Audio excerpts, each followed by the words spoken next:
Thank you for coming to Seoul. It's the first time to Korea? Yeah, it's my first time. Oh, how many days? I've been here. I came here yesterday. Yesterday? How many days to go? 4 days. 4 days, just in Seoul. Yeah. It's the first time? Yeah. First time. What's your first impression I about really Seoul? like it. I really like it. I live in Tokyo. Oh, you live in Tokyo? I live in Tokyo, yeah. But I think compared to Tokyo, it's very Oh. broad, very nice. Do you speak Japanese? Japanese, yeah. Oh, 私も。 Some more artists. Oh, 私は You speak Japanese? Sure, I'm Korean.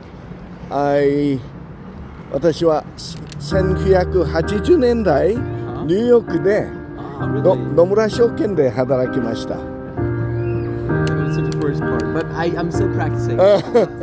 What kind of work do you do in Japan? I'm a student. Oh, student. What do you study?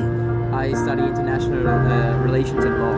Oh, so how many years do you study there? 4 years. 4 I've years. studied for 4 years. Oh, after finishing that course, what is your dream job? I think I want to do some humanitarian work.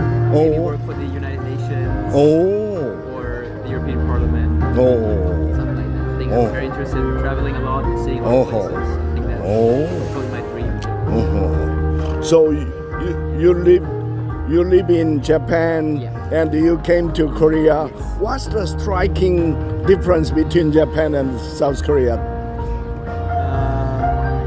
The food. Ah, The food. is much more, I'd say, not spicy, but also flavorful. And I think in Japan, a lot of times it's very bland because they don't use that many spices. Here they do. I like the food a lot.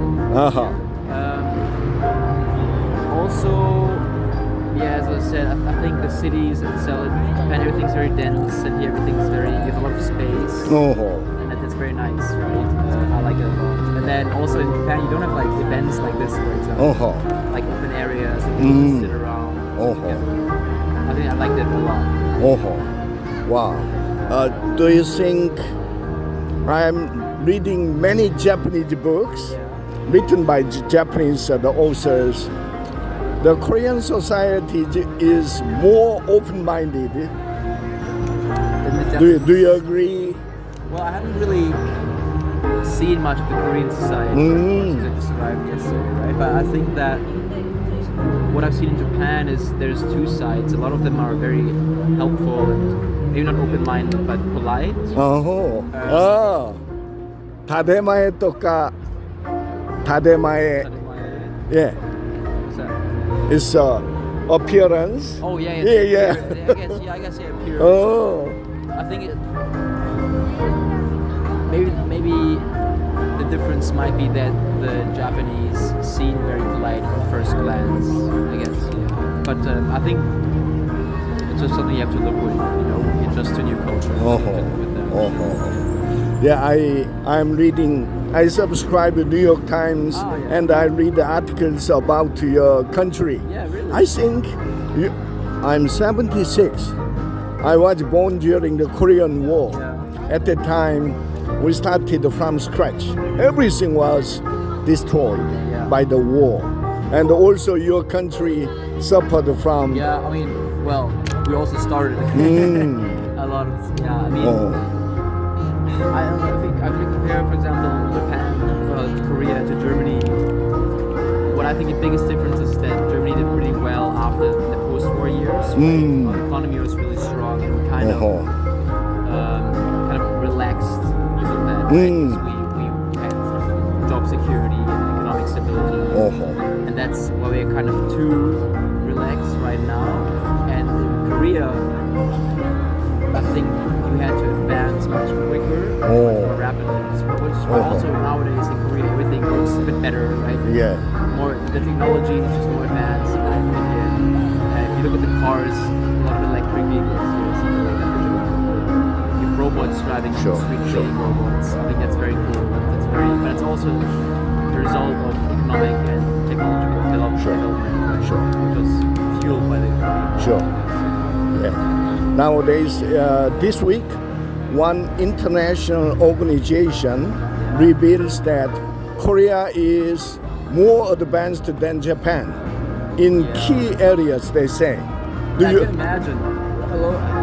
I don't personally think that Japan has a lot of, I guess, technological sides to it, but if you really, I guess, look into the everyday life, Japan isn't that advanced because for example, if you go to the city hall or do anything else, everything's still on paper, everything's still by a stamp, very traditional, right? I don't think it's advanced in those senses at all.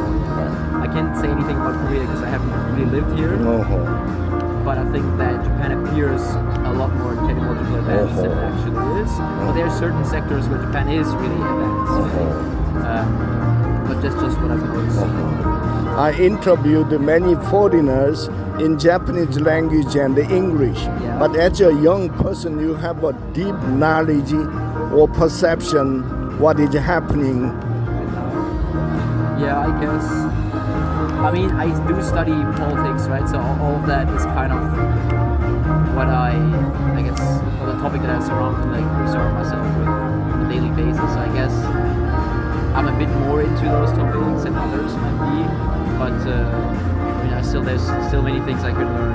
That's why I, for example, come here as well to see new cultures, to learn new things. It's the same story with them. And I think that as a young person, you have a deep knowledge in some areas. Yeah. For example, artificial intelligence, I'm really interested in that. But it's also because it's much more relevant for me, for my generation, than it is for older generations, right? Because we have to deal with these issues, or these, I guess, technologies for the next 50, 60 years, or forever, actually. And they are much more ingrained, or will be much more ingrained in our daily life than they are in the daily lives of older generations now. I think that you look like a native speaker in English. When did you start to pick up the language? I went to an international high school, and that's how I learned English. So I went to the German school until I was like 17, and then I moved to the English system.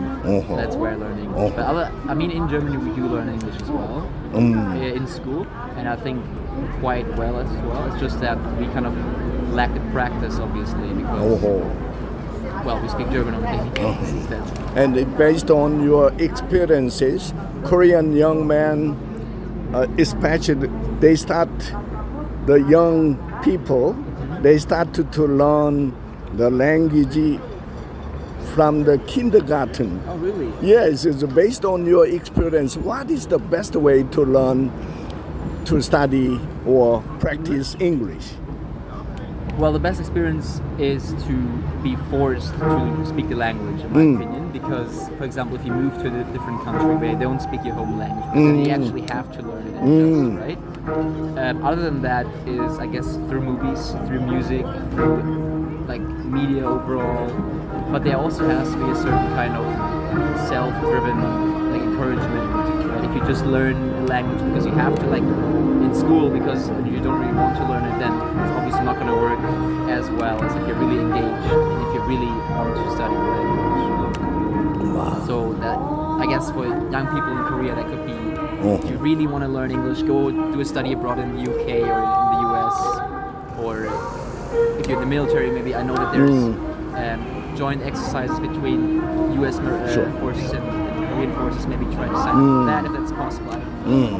Definitely, like a cross-cultural interaction really helps. Do you think, as a young person, are you an avid reader?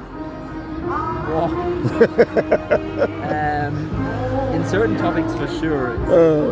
But the way I consume media nowadays, I think that many people consume media is through videos, right? Not as much through reading anymore, because we also get everything summarized. So, I don't know, Instagram, YouTube, they're all like media platforms where you can complete a lot of information really quickly through short videos, through informative videos, so you don't really have to read as much anymore. But I think in actuality, it is actually really good to inform yourself through reading, because otherwise you only get like a second-hand memory. But yeah, I wouldn't call myself an avid reader anymore. I used to read a lot, but through AI and all of these social media platforms. So in Tokyo, which university are you with now? Sophia University. Huh? Sophia University. Ah, It's Sophia. called, Joji, I think, in Japanese. Oh, and so all the lessons are practiced in English? Yeah, they are in English. Oh. Yeah, I think I couldn't do that in Japanese. It'd Uh-huh. be way too hard. Oh, I'm trying, but it takes a while to. wow. Thank you for your generosity. We learned so much. It's a great honor. Thank you. Thank you. Thank you.